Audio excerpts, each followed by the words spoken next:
योजना के बारे में ज़्यादा से ज़्यादा जानकारी गुमला और सराउंडिंग एरिया के एसएसटी उद्यमियों को मिले। इसके साथ ही पब्लिक प्रोक्योरमेंट पॉलिसी के तहत जो 4% खरीदारी के लिए जो प्रावधान है, उस प्रावधान के बारे में जागरूकता हो। और उस कार्यक्रम में हम लोगों ने CPSEs जैसे यूरेनियम कॉरपोरेशन ऑफ इंडिया है, BSNL है, ONGC है, NTPC है, और इसके अलावा हम लोगों ने बैंक्स हैं, ट्रेनिंग इंस्टीट्यूशन से सभी को इस कार्यक्रम में आमंत्रित किया है। और इस कार्यक्रम में जो भी डाउट्स हैं या सजेशंस हैं उन सबको सुना जाएगा और उस पर अमल किया जाएगा। इस कार्यक्रम की सफलता तभी होगी जब झारखंड के SC/ST उद्यमी ज़्यादा से ज़्यादा इस योजना के अंतर्गत लाभ लें। आज का डेट में अभी टोटल 13,246 SC/ST उद्यमियों ने लाभ लिया है झारखंड में। पर मेरा आग्रह होगा कि ये बढ़े, आगे ये 30,000 हो, 1 लाख हो, ज़्यादा से ज़्यादा उद्यमी इस योजना के तहत लाभ लें और पब्लिक प्रोक्योरमेंट पॉलिसी के तहत सरकारी खरीदी में अपना कंट्रीब्यूट करें।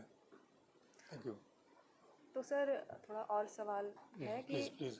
तो सर अगर स्मॉल बिजनेसेस में SC/STs जुड़ते हैं तो उनको क्या फ़ायदा हो सकता है और इस योजना से क्या फ़ायदा हो सकता है? इस योजना का जो एम है वो है कैपेसिटी बिल्डिंग। जो भी एक्सिस्टिंग एंटरप्रेन्योर्स हैं वो अपनी कैपेसिटी बढ़ाएं और नए एंटरप्राइज बने। तो इसमें हम लोगों ने कई कंपोनेंट्स इंट्रोड्यूस किए हैं, जैसे कि special credit link capital subsidy scheme है, जिसमें अगर कोई भी SC/ST उद्यमी अपना व्यवसाय करना चाहते हैं, चाहे वो मैन्युफैक्चरिंग सेक्टर से है या सर्विस सेक्टर से, उनको बैंक से लोन लेकर अगर मशीनरी खरीदते हैं या इक्विपमेंट खरीदते हैं तो उनको 25% की सब्सिडी दी जाती है। हम लोग मार्केट लिंकेजेस के लिए special vendor development programme organise करते हैं। B2B पोर्टल जो भी गवर्नमेंट सपोर्टेड है, जैसे MSME मार्ट है या खादी है या जेम पोर्टल है, इनका मेंबरशिप फीस के रिम्बर्समेंट कर रहे हैं 80% तक। कौशल विकास के लिए हम लोग जो स्किल डेवलपमेंट का काफ़ी गैप है SC/ST उद्यमियों के बीच में, तो इसके लिए NSK ऑफ कंप्लाइंट और non NSK of compliant courses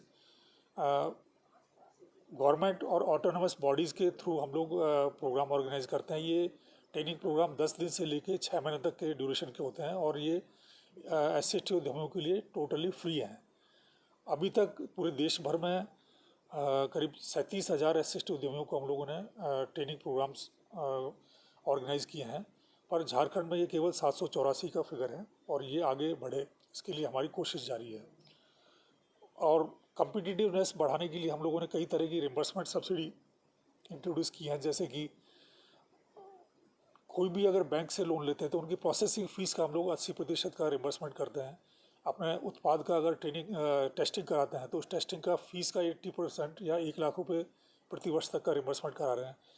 किसी एक्सपोर्ट प्रमोशन काउंसिल की मेंबरशिप ले रहे हैं तो 20,000 रुपये सालाना तक का उसमें रिम्बर्समेंट है 80%। या किसी सरकारी टेंडर में पार्टिसिपेट कर रहे हैं और उसमें परफॉर्मेंस बैंक गारंटी दे रहे हैं तो उसमें उनकी जो बैंक चार्जेस हैं उसका हम लोग 80% तक का रिम्बर्समेंट कर रहे हैं। अगर किसी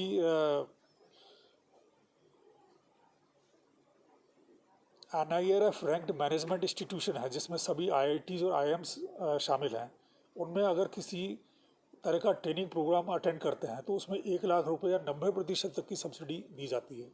तो ये सभी तरह की सब्सिडीज़ का उद्देश्य है कि ज़्यादा से ज़्यादा SC/ST उद्यमी का क्षमता विकास हो और वो पब्लिक प्रोक्योरमेंट में पार्टिसिपेट करें। जी धन्यवाद सर। तो जैसा आपने देखा कि सर ने योजना के बारे में बताया, इस कॉन्क्लेव के बारे में बताया कि कैसे SCs/STs को अपने स्मॉल बिजनेसेस में, अपने स्टार्टअप्स में इस योजना का फ़ायदा होने वाला है। हम और भी लोगों से जानते हैं।